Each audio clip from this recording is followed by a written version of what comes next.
decision is put through the lens of the client, right? How can we invest to improve that client relationship? How's that going to impact them? And to Gretchen's point, like, it's hard to please everybody. In fact, you're not going to please everybody.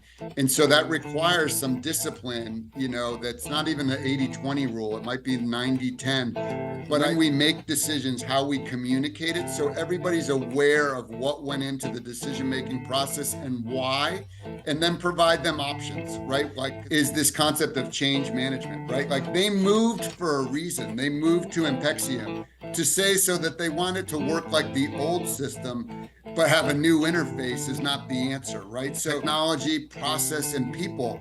And a lot of times we need to go back to those original, if you will, agreements, handshakes or documented, and be like, listen, we moved and here are the objectives. And if the objectives have changed, well, that's a different conversation. But let's remember why we moved and what we're trying to accomplish. It's not about technology. What are the outcomes we're trying to change?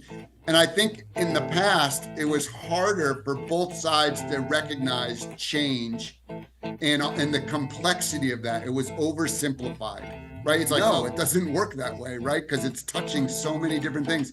And as we become more comfortable with it, we're able to present that to the clients so that it helps us stay focused and aligned on a common objective, right? Which has business metrics, quantifiable. It could just be like, hey, I want to go home at 5:00. Like Jake, like you said, just make my job easier. Like, I want to go watch my kids play soccer. You know what I mean? It's like, all right, well, let's work backwards and do that. But I think we had a shared client, Jake and Ben, where it was unusual because the organization paid for change management training for the entire organization.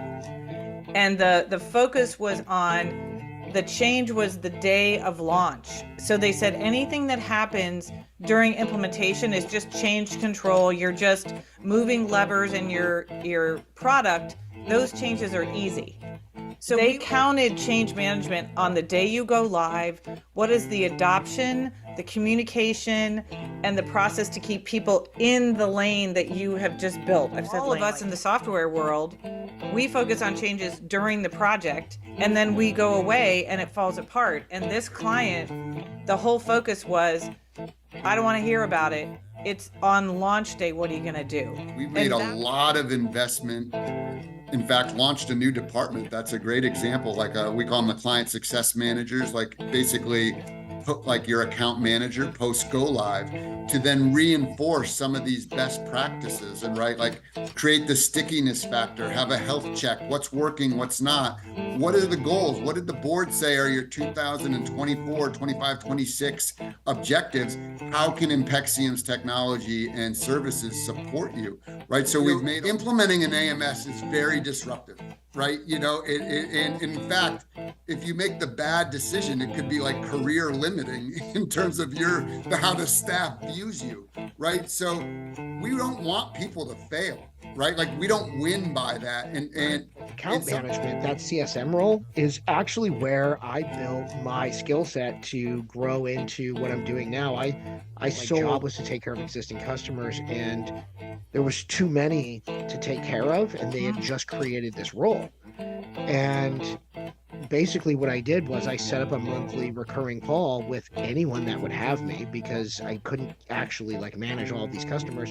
So the ones that needed things or wanted things or wanted to bitch about something or whatever it was, they saw the opening and they took it. And then there was a lot of self-sufficient customers that were like, we're fine, we don't need you to talk to us all the time. But we would have never found those opportunities, and they would have never benefited at the association from the additional work had I not gotten in front of them and had good mentors around me to ask me to teach me to ask different types of questions than I was asking during sales, right? I think that account management role, that CSM division that you guys created, Patrick, in my opinion, is like the backbone to a lot of organizations, because someone has to be having conversations in between leadership conversations, in between sales conversations. If there was a staff change, are you aware of all these training resources that we have that don't cost anything? Oh, but you might want some special training? We can offer that, put a package together for you as well. But again, we're trying to be proactive to get ahead of things because maybe in that staff turnover opportunity that there's critical business things that need to be launched. Making sure that not only that they're happy, but they're getting the most out of the system. And that's Mm-hmm. a really important thing that I think we're kind of talking about here. Whether do people think that when the salesperson is involved, they're going to be trying to sell something. But in the spirit of continuous improvement and really getting the most out of what you have, like, it's really disheartening from our side when you see somebody that isn't using the system to the fullest, or, you know, we know that they had these goals. And in order to achieve these goals, they have to know what they're doing with the system. And that's what our job is to make sure that we're staying on top of them so that they don't just kind of, in order to do that, you have to have somebody that is coaching them along, making sure that they're getting the most out of their investment in any technology that we provide. Yeah. Stop. I feel there is a lot of discussion, right? You can't turn a corner without tripping over an AI webinar. But when I spoke to our clients, we've done some focus groups, right? Like, I think that a lot of the content that's out there now and in the webinars are like, hey, here's how AI can improve your newsletter and your event registration, right? And then there's the other side that addresses some very important ethical, you know, questions that probably don't have answers to at the moment, right? They don't know where to start, right? So I think the conversation has to be even more elementary, right? And they don't know like what it means, right? And I had one person say, like, client say, like, AI is evil, right? Meaning like, because it was like a machine and not personal, but we were asking it to maybe answer questions, right? Like that's not what their business does. So they interpret it as evil, right? Maybe not like in the Disney thing, but I interpret that as scary, right? It was scary, and they didn't know where to start, and perhaps the questions to ask to understand how it will fit in their organization. But maybe bring it back of like, what are the questions you need to ask to start this journey? Because I think you have to be on the road or prepared to be on the road. Those topics was events in 2024. Anything stand out to you that you're looking forward to that people should look for Impexium at? So Impexium is going to be, we'll say, the usual suspects, right? AMS demo days, AMS Fest, ASAE, you know, annual. Like, we're excited to be there. We'll be at some org source, you know, association forum, you know, events, and they're all great. Rolled out like 2 different programs from Impexium where we started to create our own events and live events as well. And in Q4, we rolled them out in Northern Virginia, and we're looking to take them on the road. So our own little road show, probably, you know, ideally some of our clients are going to host them too, in the greater Chicago area, Michigan, maybe in Springfield, as we mentioned. Was that the Data Bunch? Is that what that was? We called that the Data Bunch was one of them. Yeah. So they're almost like workshops. And the other thing is called like memberships, where again, we want them to be collaborative, right? We're not trying to present, the memberships we had in November was about change management. We touched on that earlier. We did an event in December where we talked about the Data Bunch, where we had everything from data management, Wes Trokel spoke, to like reporting and BI and all the different ways to structure that.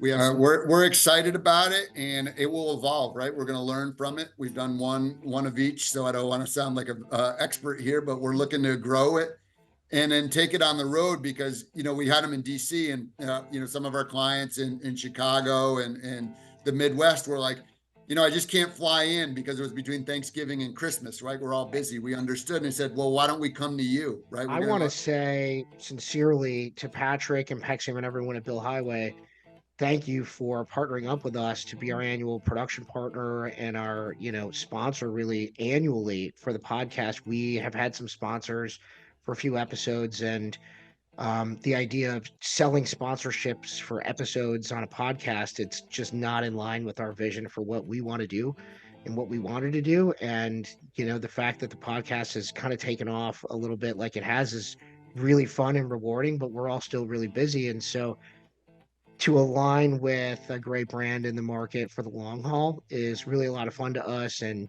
I can't thank you enough for for aligning with us so that we can follow our mission to kind of bring conversations to light in the market that are happening behind closed doors, stories about how people are getting things done or not getting things done and why. And instead of leaving those on a phone call with them, allow some of those conversations to come to the rest of the market so that we can all try and make our lives a little better and a little easier every day. So thank you.